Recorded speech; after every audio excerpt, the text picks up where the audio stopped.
My friends, LeBron James makes more money than you do and than I do, probably in a single week than we do in an entire year. Probably makes more money than you and I together will ever make. This is Howard Real. The show is called Real Truth. And I'm talking about this for a reason. Here's an item from Infowars.com. Hong Kong protesters reacted to LeBron James's comments on free speech by trampling on and burning his jersey in the streets. Following Houston Rockets general manager Daryl Morey tweeting his support for the Hong Kong protesters, James said that Morey, quote, wasn't educated on the situation at hand, and he spoke. He told reporters, we all talk about this freedom of speech. Yes, we all do have freedom of speech. But at times there are ramifications for the negative that can happen when you're not thinking about others and you're only thinking about yourself, unquote. These remarks sparked fury in Hong Kong, with 200 people gathering in one area of the city to burn LeBron James's jersey. My friends, rich or not, tall or not, LeBron James is a hypocrite. He comes across as a social justice warrior, but not when it's going to cost him money.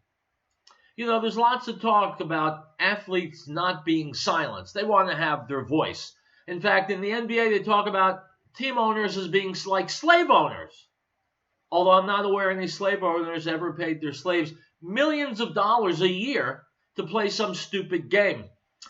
LeBron James has no problem silencing himself for money or allowing the residents of Hong Kong to be silenced by the military bullies of China. And so while he will stand up for his own rights, LeBron James is afraid to speak when it comes to other people's freedom. Related item from the New York Post.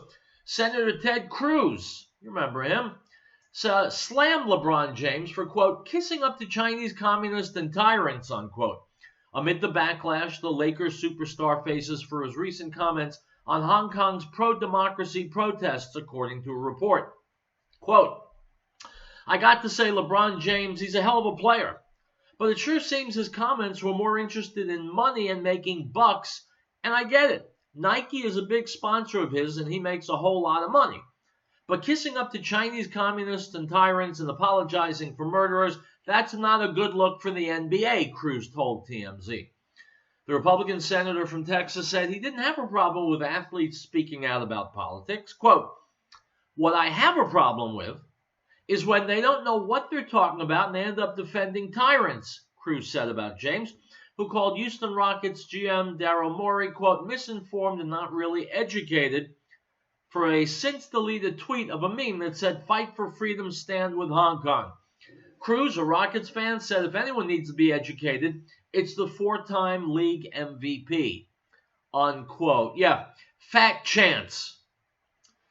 Pro athletes and education seldom go together. There's no IQ or educational requirement to play in the NBA. All you have to be is relatively coordinated, and you have to be a pituitary case, and you have to have a big mouth. I know from personal experience, and in fact, this is one of those truths that everybody knows. Athletes in high school and college get a pass when it comes to academics. In basketball, that's certainly always been the case. As long as they can run down the court without falling down, dunk a ball through a hoop, and remember how to spell their own names when they sign their multi-million-dollar contracts. The hypocrisy coming from the NBA in general, and LeBron James in particular, makes me sick. If you want to defend Colin Kaepernick and say he's just standing up for people's rights, well, all right, you can say that if you want. But if you're going to praise him for standing up for human rights, then you have got to stand up for human rights and not get on your belly and kiss the Nike sneaker of your sponsor. The hypocrisy makes me sick. Speaking of hypocrisy, item from the Daily Wire. Every year as Halloween approaches, the social justice-oriented woke police begin issuing their edicts, proscribing certain offensive costumes and canceling Halloween events lest anyone be offended. Late last month, an elementary school in the Tony, Chicago suburb of Evanston announced they'd be canceling Halloween altogether over concerns that some children who did not celebrate the holiday would be offended by chilling costumes and spooky treats, according to North Cook News. A Wisconsin school followed suit, calling the holiday inappropriate and not inclusive, and also did away with parades, parties, and costume wearing in school. Supervisors at the school district claimed the holiday made certain children feel excluded and highlighted inequities, unquote. Across the pond in Scotland, one school swapped out Halloween for something called Autumn Dance, according to the Sun, after two parents complained, quote, not all families celebrate Halloween, unquote, and forcing kids to purchase Halloween costumes to wear to school could put an unnecessary strain on family budgets, unquote. My friends, I like irony. I'm sure you do too. And so it is rather ironic that as people in education, administrators and educators are very often the least educated, in fact, the stupidest people around. Halloween is a fun time for kids. It's only adults, liberal adults, who see dark imaginings and families being sent to the poorhouse for having to buy their kids a costume, or people feeling excluded or feeling put on the spot because some ethnicity might be referenced.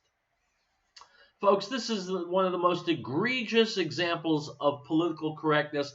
It's absolutely stupid. Not everyone celebrates any religion. And so the liberals would have us believe that all religion should be banned. Like I say, it is PC on steroids. It's absolutely brainless, completely ridiculous. And I would urge you to get in contact with your school district and see to it that this kind of garbage doesn't happen there. Let kids be kids. Don't sweep them up in some idiotic politics display, some righteousness posturing. Let them enjoy their childhood. Liberal parents out there, you'll have plenty of opportunity to ruin your children in the years to come. Right now, if they want to dress up like Pocahontas, let them. I'm sure Elizabeth Warren can use all the publicity that she can get. Anyway, Sukkot is now in the middle. We're going through the central days. More to come. That's why I wasn't here yesterday and Monday. But now I'm back. The show is called Real Truth. I'm Howard Real, and stay tuned, please.